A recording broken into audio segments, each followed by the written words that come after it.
ବାଲିଅନ୍ତାରେ ଭୀମଭୋଇ ସାମର୍ଥ୍ୟ ଶିବିର ଉଦ୍ଯାପିତ। ସାମାଜିକ ସୁରକ୍ଷା ଓ ଭିନ୍ନକ୍ଷମ ସଶକ୍ତିକରଣ ବିଭାଗ ଆନୁକୂଲ୍ୟରେ ଆଜି ବାଲିଅନ୍ତା ପଞ୍ଚାୟତ ସମିତି ପରିସରରେ ଭୀମଭୋଇ ସାମର୍ଥ୍ୟ ଶିବିର ଅନୁଷ୍ଠିତ ହୋଇଯାଇଛି।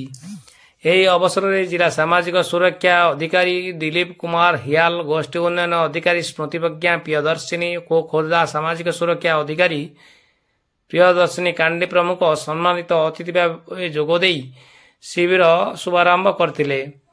ଏହି ପରିପ୍ରେକ୍ଷୀରେ ମୋଟ 342 ଜଣ ହିତାଧିକାରୀ ବିଭିନ୍ନ ସହାୟତା ନେଇ ପଞ୍ଜୀକରଣ କରିଥିବା ବେଳେ ସେଥିମଧ୍ୟରେ 233 ଜଣଙ୍କୁ ଦିବ୍ୟାଙ୍ଗ ସାର୍ଟିଫିକେଟ୍ ପ୍ରଦାନ କରାଯାଇଥିଲା। ଶିବିରରେ ଅନ୍ୟମାନଙ୍କ ମଧ୍ୟରେ BDO Aparajita Swain, programme assistant Narayan Das, Pujarani Baral ପ୍ରମୁଖ କାର୍ଯ୍ୟକ୍ରମ ପରିଚାଳନାରେ ସହଯୋଗ କରିଥିଲେ।